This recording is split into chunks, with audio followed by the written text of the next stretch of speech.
আমাকে অনেকে বলেছে ভাই আপনি পিলাক রোডে যান, আর এই হচ্ছে সেই পিলাক রোড।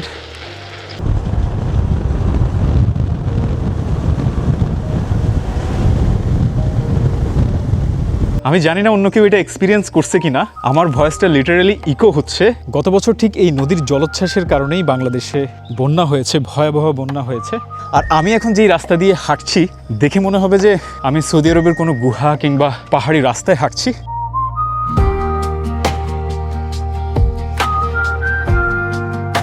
চলতে চলতে কেউ কেউ পথের প্রেমে পড়ে যায়। পথ যদি হয় সুন্দর, তাহলে প্রেমে না পড়ে কি উপায় আছে? তবে আমার বেলায় এটি ঘটেছে পিলাক রোডে এসে। প্রশ্ন জাগতে পারে, পিলাক রোড আবার কোথায়? উত্তরটা একটু পরেই দিচ্ছি, তার আগে অপরূপ সৌন্দর্যে ঘেরা এই পথ দেখে আসি। রাস্তার এক পাশে পাহাড়, আরেক পাশে ফেনী নদী, ঠিক নদীর ওপাশেই প্রতিবেশী দেশ ভারত।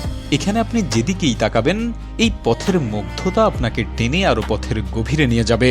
পিলাক রোডে হাঁটতে হাঁটতে আমার মনে হয়েছিল, মানুষ আসলে গন্তব্যে পৌঁছানোর জন্য হাঁটে না, হাঁটে অনুভব করার জন্য, হাঁটে নিজের একাকিত্বকে প্রকৃতির সাথে মিলিয়ে দেওয়ার জন্য। এই পথের বাতাসে একটা অদ্ভুত মাদকতা আছে, যেন প্রতিটা হাওয়ার ঝাপটা আপনার ক্লান্ত মনকে ছুঁয়ে বলে, তুমি একা নও, আমিও আছি।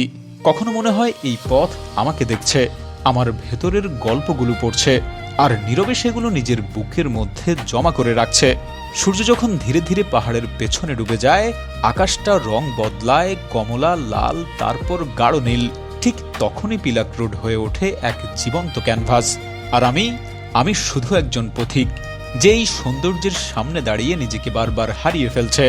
মানুষের সাথে মানুষের প্রেম হয়, এটা আমরা সবাই জানি, কিন্তু কোনো কোনো পথের সাথে মানুষের যে এক অদ্ভুত প্রেম জন্ম নেয়, সেটা এখানে এলেই বুঝতে পারা সম্ভব।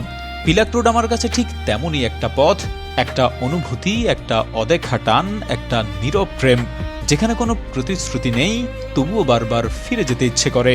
হয়তো একদিন আবারও হাঁটব সেই পথে, একই পাহাড়, একই নদী, একই বাতাস। কিন্তু আমি তখন আর আগের আমি থাকবো না, কারণ কিছু পথ শুধু আমাদের গন্তব্যে পৌঁছে দেয় না, আমাদের ভেতরটাকেও বদলে দেয়। অনেকটা পথ পাড়ি দিয়ে যখন ভীষণ ক্লান্ত হয়ে পড়েছিলাম, ঠিক তখনই চোখে পড়ল লাল পাহাড়ের বুক চিরে বয়ে যাওয়া এই রাস্তার দিকে। আর সেখানে গিয়ে হলো এক অন্যরকম অভিজ্ঞতা। এখন যেই রাস্তায় আমি ঢুকছি সেটা আপনারা দেখতে পাচ্ছেন, দুই পাশেই লাল মাটির পাহাড়, মাঝখান দিয়ে পাহাড় কেটে এই রাস্তা করা হয়েছে। এখন অলরেডি 6টা বেজে গেছে, আমি আছি পিলাক রোডে। এই রোডটা হচ্ছে রামগড় থেকে 8 কিলোমিটার দূরে। মূলত রামগড় থেকে একটু ভেতরে আসলেই এই রোডটা শুরু হয়, এবং শুরু থেকে শেষ পর্যন্ত পুরো রাস্তাটা এত সুন্দর। আর আমি এখন যেই রাস্তা দিয়ে হাঁটছি দেখে মনে হবে যে আমি সৌদি আরবের কোনো গুহা কিংবা পাহাড়ি রাস্তায় হাঁটছি। অ্যাকচুয়ালি না, এটা হচ্ছে আমাদের বাংলাদেশে। এই রাস্তাটা মূলত লালমাটির একটা পাহাড় কেটে মাঝখান দিয়ে রাস্তা করা হয়েছে। আমার ভয়েসটা ইকো হচ্ছে, আপনারা হয়তো বুঝতে পারতেছেন। আমি জানি না অন্য কেউ এটা এক্সপিরিয়েন্স করছে কি না, আমার ভয়েসটা লিটারালি ইকো হচ্ছে। আমি জানি না রেকর্ডে ইকোটা আসতেছে কি না। আল্লাহু আকবার, আল্লাহু আকবার। একই রাস্তা, দুই পাশে একই পাহাড়, এখানে ইকো হচ্ছে না? আমি দুই পাশ সামনে আগালে ঠিক এখানে ইকো হচ্ছে, আমার ভয়েসটা রিপিট হচ্ছে পাহাড় থেকে। একটা বিল্ডিং রুমে যেরকম একটা শব্দ হয়, এখানে পাহাড়ের সেম সাউন্ডটা হচ্ছে। ধরেন এই রাস্তাটা ওইখান থেকে এই পর্যন্ত জাস্ট 2 ফিটের মধ্যে হচ্ছে, বাকি কোথাও হচ্ছে না। তাহলে এটা তো কিছুটা একটু রহস্য। হ্যাঁ, অবশ্যই রহস্য আছে, ওইটা তো আল্লাহর প্রাকৃতিক সৌন্দর্য। এই যে আপনার কথা কিন্তু রিপিট হচ্ছে। হ্যাঁ, পর্যন্ত এই নতুন রোড গেছে।